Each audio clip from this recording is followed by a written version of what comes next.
Kate's uncle Gary Goldsmith ruthlessly attacks Harry. The boundaries of hypocrisy are boundless. Greetings and a heartfelt welcome to the Princess Diana News YouTube channel.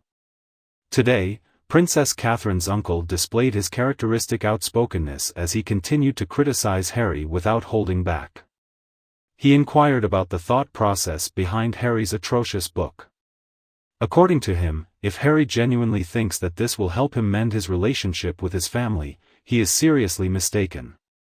However, states Catherine's uncle, this will only serve to widen the insurmountable divide between them. Catherine's uncle, Gary Goldsmith, has been vocal on previous occasions as well. He highlights the current impossibility of Harry receiving an invitation to the king's coronation and expresses his contentment with Harry staying away from the country indefinitely. He wonders why the royal family or anyone in the UK would have any interest in his presence, as Harry's selfish and self-centered memoir is filled with unnecessary details that he believes should be thoroughly cleaned up. He claims to have little faith in most of the information. Mr. Goldsmith's opinion on this book as an intellectual nadir is fully accurate in my view. He highlights Harry's distasteful behavior in discussing the notorious incident involving Meghan's bridesmaid dress fitting during their wedding in 2018. He ponders the identity of the person responsible for causing the other individual's tears. Mr. Goldsmith becomes furious when Harry informs him that Charlotte had tears in her eyes while trying on the loose-fitting dress, as expressed by Goldsmith. He highlights the inadvisability of Harry involving a young child in such a chaotic situation. Mr. Gary highlights the hypocrisy of Harry discussing his plans to relocate to America. In an apparent effort to safeguard his family's well-being and maintain their privacy, he hypocritically disregards his own niece's right to confidentiality. Furthermore, he expresses his profound distaste for Harry's repulsive concoction of distorted facts and fabricated narratives, emphasizing that Catherine holds a special place in his heart. Now, Mr. Gary is skeptical of Catherine's claim that she demanded a redo of the dress. According to him, she would never have created such a commotion due to her lack of dramatic tendencies and aversion to confrontation. He affirms that she would never add any additional burden on a bride as she comprehends the challenges of marrying into the royal household. He discusses Harry's story, mentioning that Meghan was in tears on the ground upon his arrival, while Catherine later extended an olive branch through a bouquet of flowers. He now affirms that he trusts this portion as Catherine consistently showcases her elegance and is likely to have acted in such a manner. He believes that her act of bringing flowers to Meghan was driven by her kind and empathetic nature, as she genuinely wanted to bring happiness to Meghan and foster a positive relationship with her. Mr. Goldsmith doubts the claim that Meghan's best friend is present to request an apology from Catherine. According to him, Meghan's closest companion is readily influenced by Meghan, unconditionally accepting and echoing her every word. Mr. Goldsmith also points out that during their early years, Catherine had a strong affection for her brother-in-law Harry, forming a happy trio. According to him, Catherine and William were overjoyed upon learning that Harry had a new romantic partner. According to Gary, Catherine would have desired Meghan as a companion during her extraordinary, demanding, privileged, and closely observed life within the royal family. However, he highlights that Meghan has been adhering to a manual outlining the improper ways to conduct oneself upon entering the royal family. He highlights Meghan's behavior as entitled, tactless, and casually thoughtless, which has significantly shaped her interactions with Catherine and William. Mr. Goldsmith strongly disagrees with Meghan's claim that Catherine's forgetfulness was due to her hormones after the birth of Prince Louis. He highlights that Catherine had every reason to be angry since she had hardly even encountered the woman. I must agree with him on the discourtesy of making such assumptions. According to Goldsmith, Meghan had a strong sense of arrogance during their initial formal encounter. Meghan cleverly cited her American nationality as a reason to approach William for a friendly embrace. However, it remained a violation of social norms. Furthermore, Harry ought to have clarified that a curtsy is the appropriate manner to acknowledge a successor to the royal throne. Mr. Goldsmith strongly objects to the excessive use of fabricated descriptions regarding Catherine and William's behavior in the book. He strongly denies the inaccurate depiction of them. Meghan stated that she was unfamiliar with the lyrics of the national anthem. According to Mr. Carey, raises a valid argument, highlighting the unfairness in Harry's failure to educate her with the words or advise her to search them up on Google. The author expresses their displeasure at Meghan's choice of attire, believing it to be disrespectful, as she opted to go barefoot and wear torn jeans when William and Catherine visited their home for dinner. According to him, someone with a slightly less excessive self-assurance than Meghan would consider it wise to put in a little extra effort to appear presentable when hosting a future monarch for the first occasion. According to him, his sister Carol is deeply upset and enraged due to the numerous offenses that William and Catherine have experienced recently. However, he highlights that her likelihood of speaking up is very low. Despite not receiving any guidance on how to behave when your child becomes the future queen, Carol and Mike are well aware of the proper etiquette and conduct, as emphasized by the author. He foresees that they will uphold their poised composure and adhere to their mantra of silence. He discusses the incident where Carol faced severe criticism for chewing gum at William Sandhurst's graduation ceremony. He has vivid memories of the time when William's companions would playfully mock her by calling her doors to manual, given her previous occupation as a member of the cabin crew at British Airways. He also highlights her exceptional grace and composed demeanor, even in that moment.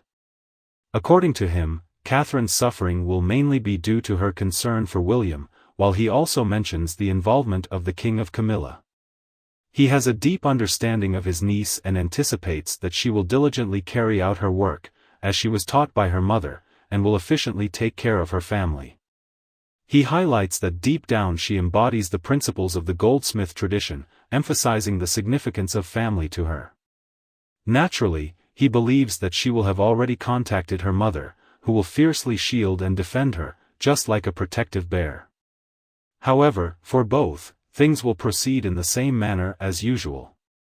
Mr. Gary observes that Catherine consistently maintains her composure, while Harry extravagantly expresses his thoughts and openly refers to accepting a significant sum of money to betray his own family.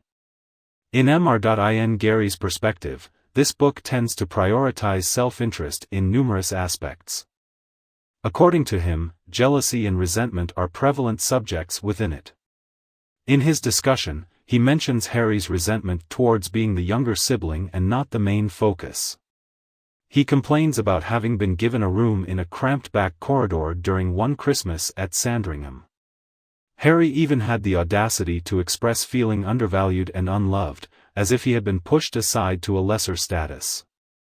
Mr. Gary accurately observes that William's fortune can be attributed to his advantageous circumstances of possessing more liberty, opportunities, and options compared to his elder sibling. According to him, being the spare is much more favorable compared to being the heir.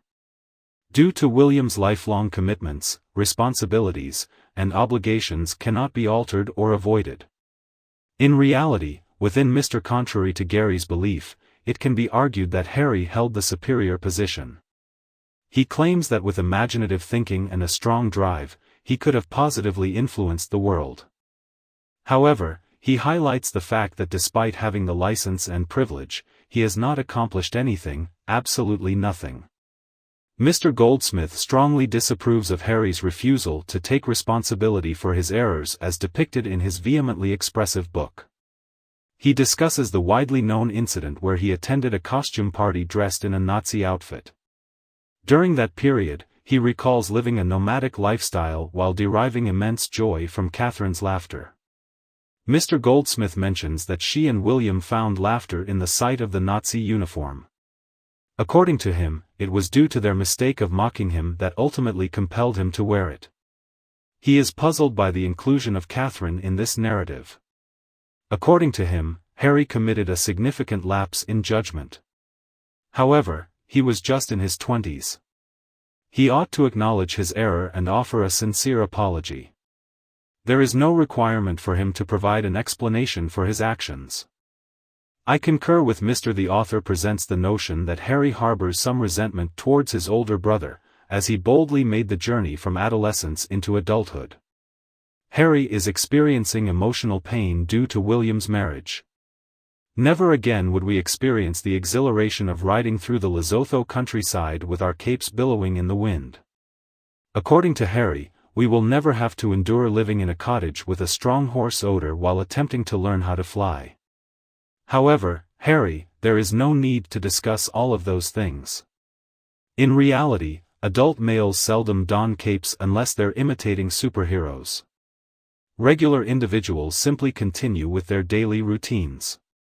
Regular individuals find stability in their lives by entering into a committed relationship, getting married, potentially becoming parents, and recognizing the importance of fulfilling their obligations and duties.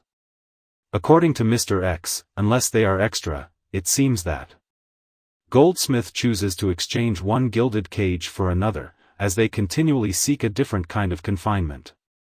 However, in Montecito, California, now devoid of any specific goals, lacking familial assistance, and having fewer genuine friendships. So Mr. Goldsmith reluctantly admits that despite his discomfort, he wonders about Harry's future once he has fully capitalized on the financial benefits that come with being a former prince. I concur with his viewpoint. It has been indicated that Meghan is expected to publish a memoir, which I concur with Mr. Goldsmith, that is quite a frightening idea. Harry has fired a missile towards his own father, brother, and niece as well. Harry has exposed his hypocrisy by constantly complaining about privacy violations, yet he himself has shared private conversations about deeply personal issues concerning his own niece. Catherine's uncle highlights Harry's ease in engaging with the media, as he willingly participates in interviews to promote his books. However, simultaneously, he expresses strong disdain towards its interference in his personal life. Mr.